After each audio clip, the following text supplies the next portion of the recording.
থাকতো যদি তার আগের সেই সময়, তাহলে আজ ক্রিশ্চিয়ানো রোনালদো গোল করতেন,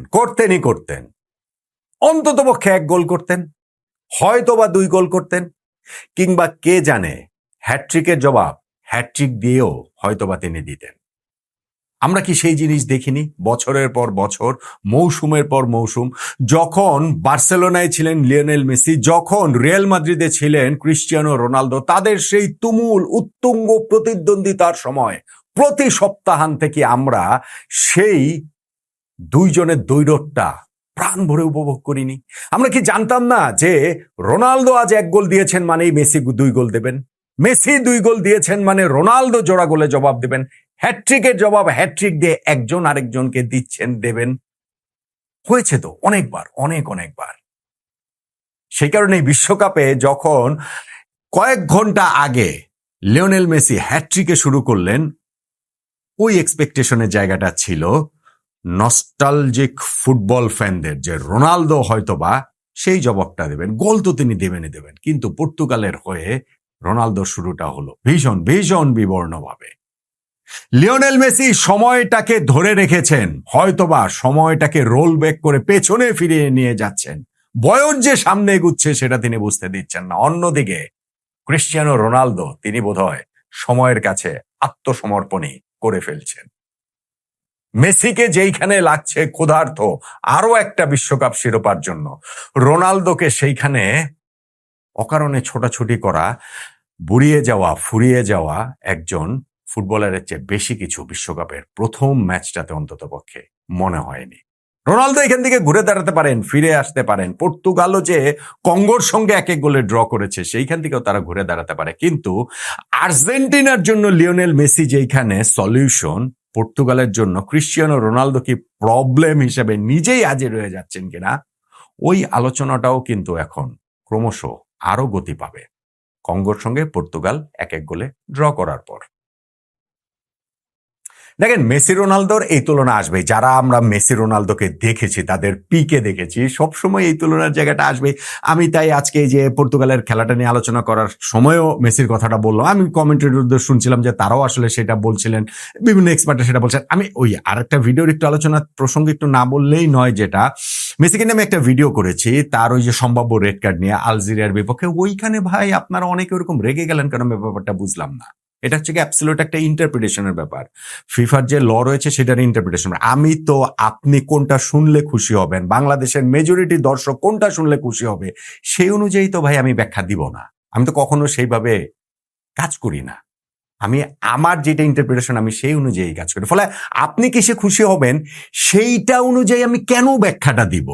আমি আইনের ব্যাখ্যাটা ওইভাবে দিব কেন? আপনি এখন পৃথিবীর বিভিন্ন দেশের যে গণমাধ্যমে যে অনেক এক্সপার্ট, অনেক রেফারিজ, অনেক ফর্মার প্লেয়ারদের আপনি দেখবেন যে তাদের ইন্টারপ্রিটেশনের জায়গাটা লিওনেল মেসির ক্ষেত্রে ওইটা রেড কার্ড হতে পারতো। আমার কাছে সেটা মনে হয়েছে, আপনার কাছে মনে হতেই পারে যে না, সেটা রেড কার্ড হতে পারতো না। কিন্তু তাই বলে আইন আদালত দেখানোর কিন্তু কিছু নাই। ওইটা আমি খুব ভালো করেই জানি, রেফারেন্স দেওয়ার কিছু নেই। ওইটা আমি খুব ভালো করে জানি। শুধুমাত্র আপনাদের সন্তুষ্টি, আপনাকে খুশি করার জন্য আমি বলতে পারবো না। ওইটাই হচ্ছে গিয়ে পার্থক্যের জায়গাটা। লিওনেল মেসির ক্ষেত্রে আমার হিসাবটা খুবই প্লেন এন্ড সিম্পল ছিল, যে তিনি যেইভাবে পেছন থেকে আলজেরিয়ার ফুটবলারকে মেরেছেন, তার কাফে যেটা বুটের নিচের অংশ অ্যাঙ্কেল পর্যন্ত চলে গিয়েছিল, রেফারি সেইটা ধরতেই পারলেন না, ফাউল দিয়েছেন, ইয়েলো কার্ড দেন নাই আর কি, সেই হিসাবে বলছি।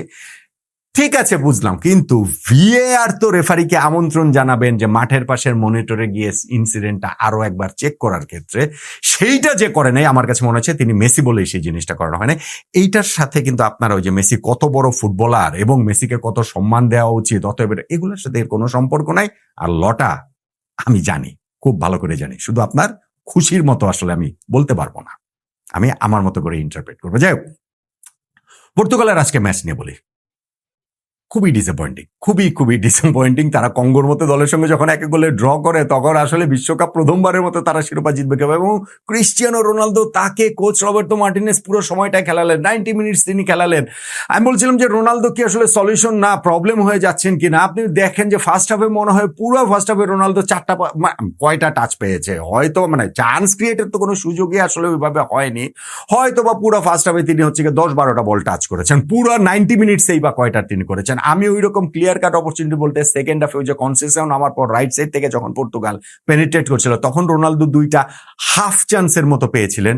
একটা হচ্ছে তিনি যে বার্স্ট করলেন কঙ্গোর একাধিক ডিফেন্ডারের মাঝখান থেকে, সেইখানটা আমি ভাবছিলাম বলটা ডিফ্লেকশন হয়ে বাইরে চলে গেছে, কিন্তু দেখলাম যে না, রোনালদো আসলে তো সময় পান নাই এবং বলটা তিনি বাইরে দিয়ে মেরে দেন। এবং আরো একটা ক্ষেত্র এক্স্যাক্টলি ওই রকমই আসলে হয়েছে।